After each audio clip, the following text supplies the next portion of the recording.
Bom, boa tarde, pessoal. Acho que todo mundo já deve ter visto 1 milhão de matérias na televisão, 1 milhão de vídeos na internet, desde pessoas que têm mais conhecimento até pessoas comuns fazendo seu depoimento. Mas eu queria chamar a atenção de vocês para uma coisa, eu queria chamar a atenção de vocês para uma curiosidade. Tá todo mundo, hoje, né, a Folha de São Paulo fez uma pesquisa, tá, né, que a população apoia a greve apoiou a greve dos caminhoneiros, tá certo? A greve dos caminhoneiros fez o Brasil parar, né, colocou todo mundo em casa, enfim, abriu uma discussão enorme aí sobre a questão dos combustíveis. E aí todo mundo agora tá, né, todos os grupos querendo parar o Brasil, todo mundo, né, vamos nos juntar aos caminhoneiros e nos unir aos caminhoneiros. Mas eu queria levantar uma coisa com todo mundo, tá certo? E que agora o Brasil ficou assim porque caiu na mão de um governo de esquerda, né, mas agora o Brasil tá nessa porque ficou na mão do governo de esquerda, esse governo de esquerda acabou com o Brasil e tal. Tá, agora nós estamos na mão do governo de direita. O meu questionamento é o seguinte: o Brasil é um país, né, que já passou por todas as linhas ideológicas possíveis. Então, se você voltar para mim em Juscelino Kubitschek, em Getúlio Vargas, era um nacionalista. Se você for para Juscelino Kubitschek, era um desenvolvimentista, um cara que queria desenvolver o Brasil, industrializou o Brasil, tal, né? Inclusive jogou o Brasil nessa situação de transporte rodoviário, né, turbinado. Depois você vai passar pela ditadura militar, que foi um governo de extrema direita, foi um governo extremista, sem democracia, tá certo? Tá. Depois nós passamos pela redemocratização, fizemos a redemocratização, nos redemocratizamos, tá ok? Aí passamos por Sarney, que não teve eleição direta, depois passamos por Collor, que foi a primeira eleição pós-ditadura, depois passamos pelo Fernando Henrique, que era um governo neoliberal, tá certo? Depois passando pelo governo Lula, que seria um governo de esquerda. A minha pergunta é a seguinte: por que passando por tantas linhas ideológicas, por tantos governos, ao longo de tantos anos, por que nenhum deles transformou o Brasil num país igual à França?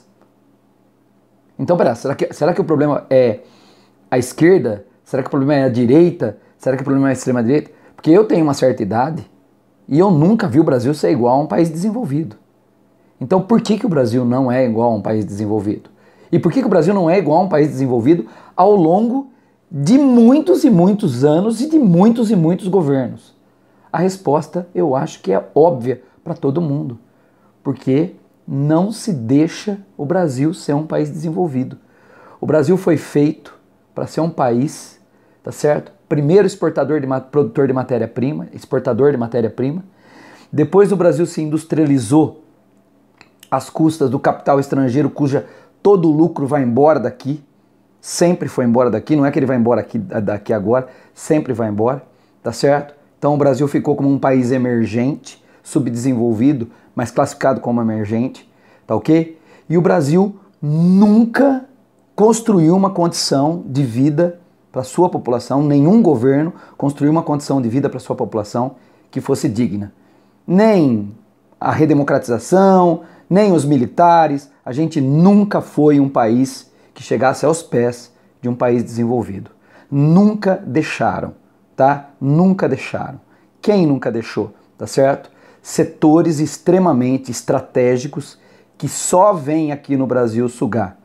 Então, além de ficar discutindo esquerda, direita, centro, além de ficar discutindo o governo A ou B, a gente tinha que discutir essa estrutura, tá, que domina o Brasil há décadas e não deixa o Brasil se desenvolver.